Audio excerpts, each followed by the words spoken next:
Hi, everybody, and welcome to the Executive Buying Weekly Market Wrap for May 12th, 2017. This week, we did not remove any companies from our focus list, but we did actually add a company called the Sinclair Broadcast Group. They trade on the NASDAQ under the symbol SBGI, as in Sam Boy George Indian, and we added them at $34.90 a share, which is where they closed today. So the reason why we added Sinclair is the company's executive chairman. His name is David Smith. He purchased $161,000 worth of the company at $36.77. So he bought his shares right about that level, and it's a little bit lower than where he purchased the stock.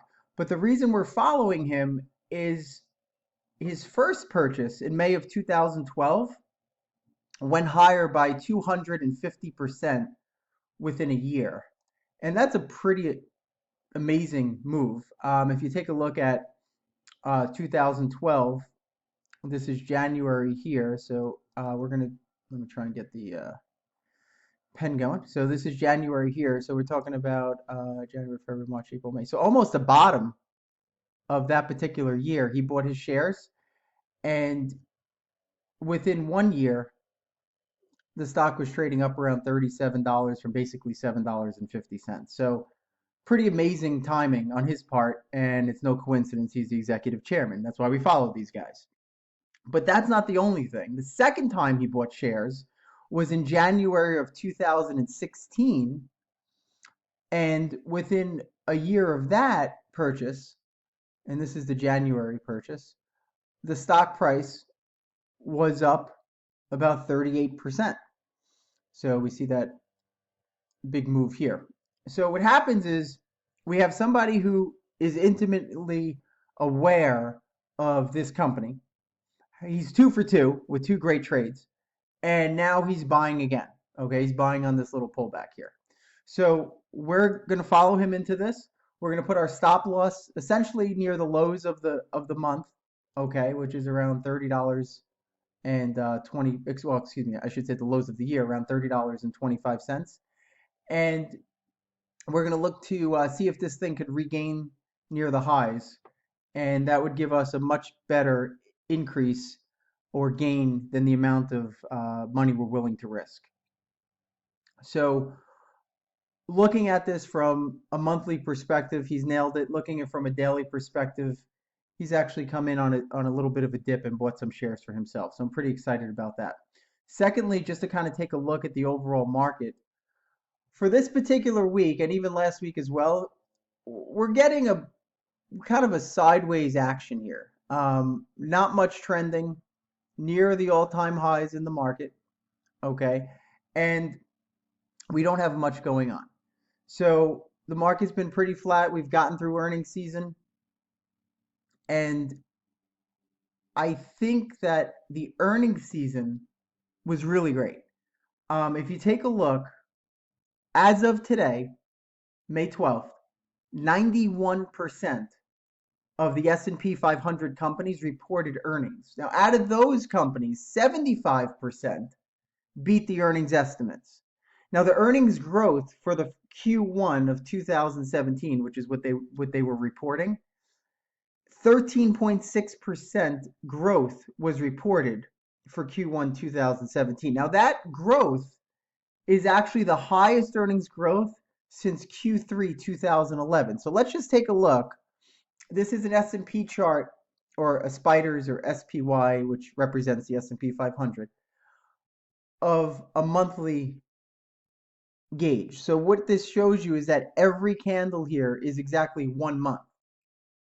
So what I wanted to do is I went back to last time we had such great earnings growth, which was Q3 2011, which is essentially end of the summer 2011. We found that was basically the bottom, and from there we started another great uptrend. So here we're getting very similar growth. Now, I don't know if it's going to have another uptrend or not, but it's just interesting to look at it, not just from a perspective of, hey, it's high versus where it's been, but is it high versus the earnings growth that we're getting? So it's really important to take a look at that. And I think that's a great way to just kind of gauge the market. And maybe that's why we're not necessarily falling off a cliff despite the fact that everybody thinks the market is high. Because there's probably a lot of dip buyers going in there and saying, hey, you know what? A lot of these companies are doing great and they're growing their earnings. And just another fact about the earnings season, we actually saw that the companies that were exposed globally tend this particular quarter did a lot better than the ones that were just based totally domestically. So I just wanted to bring that to your attention. I thought it was interesting doing the research this week, and I guess we have a few minutes here. What I will also talk to you about is how we track what the insiders are doing.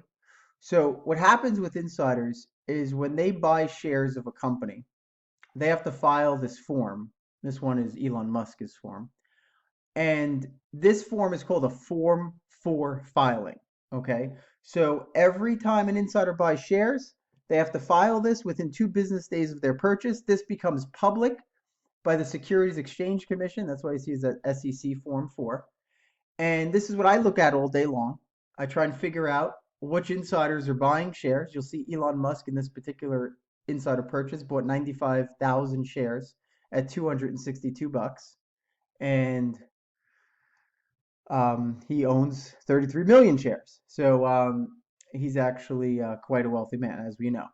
Now, what's interesting about this is that when an insider buys shares, they have to hold on to it for 6 months.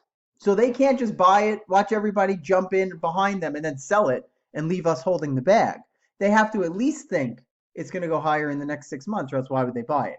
So that's why the rules of this actually benefit us because we don't have any rules. We don't have to hold it for 6 months. If it goes up to hits our target, we can get out.